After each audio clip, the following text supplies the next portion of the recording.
Hey guys, and welcome back to today's episode on the Shredding Skeptic, where we're going to be taking a look at building our first capital vessel here in Empyrion Galactic Survival.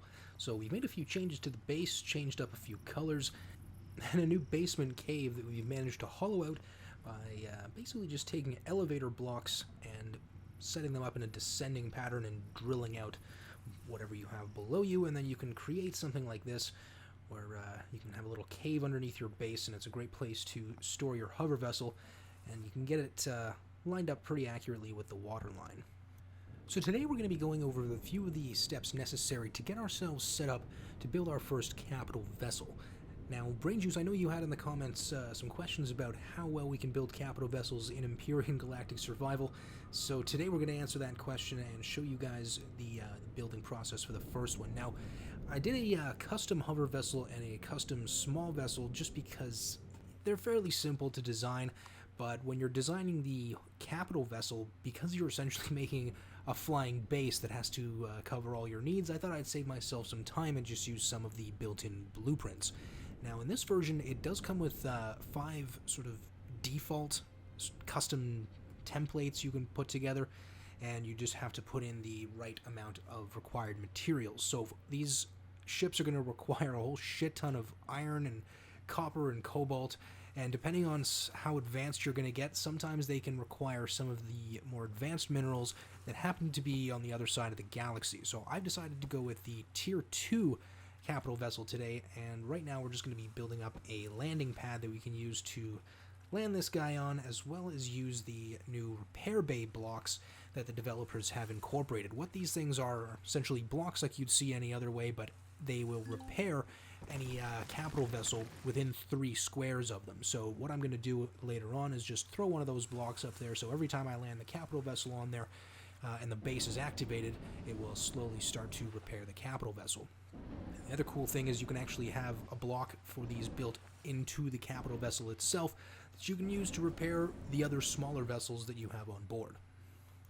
Right here we have the filler and flattener tool that I don't tend to use too much, but I thought I would use it here to clean up this little hovercraft basement we have set up here. So here are the blueprints, and this is the prefab that now that we've acquired all the necessary minerals. So all that's left is to just drop this thing in any space that it'll fit. And there we go. There is our first capital vessel.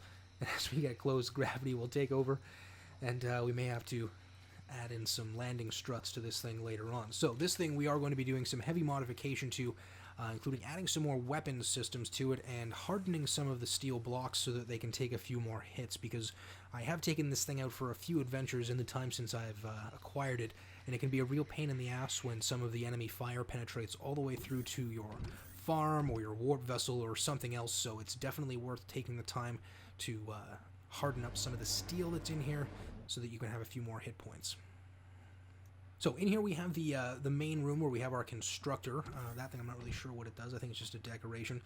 We got our storage units and our oxygen bottles all in here that we can use to bring some air with us into space. And on the floor there we have the shaft leading down to the warp core and warp tanks. So up here, this is where we're going to be docking the small vessel. It's a fairly convenient landing platform if you're going to be landing on this thing on planets or in space using a small vessel. Once we get unstuck here, I'm going to head up over the farming plots, which are just below us there. And here's a sort of medical bay, I suppose. Now, it's kind of awkwardly placed because you have to get right up close to those things to get them to work. And finally, here is the main cockpit. So there's a few extra passenger seats you can have some friends jump in on if you want to use these things in multiplayer games, and you have to be sitting in the seats to be able to use the turrets. So if you have a friend on board, they can operate any of the turrets that are available, or you could just let the AI do the shooting for you. So before we get this guy off the ground, we're going to have to get the fuel tanks all loaded up with these Promethean fuel packs. Now, one of the nice additions to this game is the ability to build larger fuel packs that can hold about 5 times as much fuel, so that you don't have to go refilling these things all the time. So we'll get the footage sped up here a little bit as we just get our ship all fueled up and ready to go. One of the ways the developers have balanced the use of capital vessels is even a fully fueled ship using standard fuel packs will only give you about 15 minutes of usage on a planet, but it's considerably more once you get into space. So the idea is you don't want to be flying your ship around like this on the planet all the time because it's just not a very efficient use of your fuel. It's probably better to use a space vessel or a hover vessel, even better, if you want to just do a bit of exploring around. The other benefit of using the hover vessel to explore is that the automated turrets will automatically target the enemies. So, now that we have the ship all fueled up, we're going to land and dock some of our other vessels upon it. Now, what I did earlier on was I modified the vessels, hover vessel and space vessel, to have a docking pad on the bottom. And the way this works is anytime you land and stop on a capital ship block, it will essentially just switch the dock indicator to yes, and then you're basically good to go. So we're going to get this hover vessel lined up here properly, drop it down, and on the bottom right of the screen there you can see the docked indicator switching to yes, and it'll give you a nice little sound indicating that you are locked and good to go. So let's just quickly sprint back over to the base and grab ourselves our space vessel so that we can get this guy mounted as well. Now, in some of my previous videos on Empyrion Galactic Survival, what I had done was essentially design this giant sort of triangular prism ship that I just sort of slotted the ship in the top, and it just somehow managed to stay in there. So this is definitely a much more elegant solution that looks a lot better than what it did before. So let's get this guy lined up, and as soon as we get ourselves stopped here, we'll get that indicator switching over to yes, and then we're good to go. So let's just do a quick test and run back to the cockpit and make sure that these things are going to stay in place as they should. One of the other upgrades I'd recommend doing to this capital vessel once you get it set up is to replace the RCS modules with their Tier 2 variants, which will give you a whole lot better maneuverability. This thing will turn on a dime. It actually feels a little bit unnatural to have a large ship maneuver that way, but whatever, this is where we're at right now. So let's make sure these things don't fall off, and so far so good. The space vessel seems to be remaining in place, and let's just flip her around and check our hover vessel. And yeah, that one looks like it's staying where we put it as well. So, fantastic. We finally have the ability to head out into space and get our small vessel and hover vessel working for us out in the field. Now, one of the most important gameplay elements to keep in mind when you're flying these vessels is the use of the PDA control panel. What this will allow you to do is access any of the different blocks that are in the ship, including your turrets and your constructors and storage blocks, as well as fuel tanks.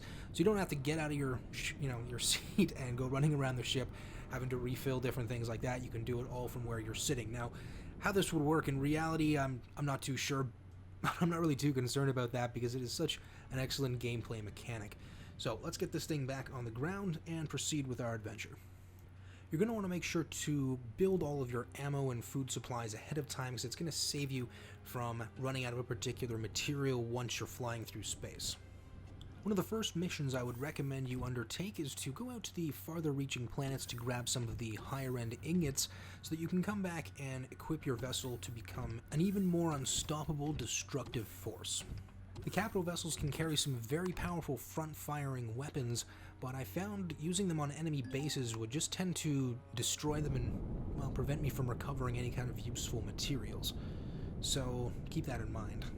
If you don't want to dive in the water for your pentaxid crystals, the moon on Akua here is a great source for grabbing a lot of that blue crystal you're going to need for warp jumps, and I definitely recommend stocking up on that, as we'll see why that's important later on.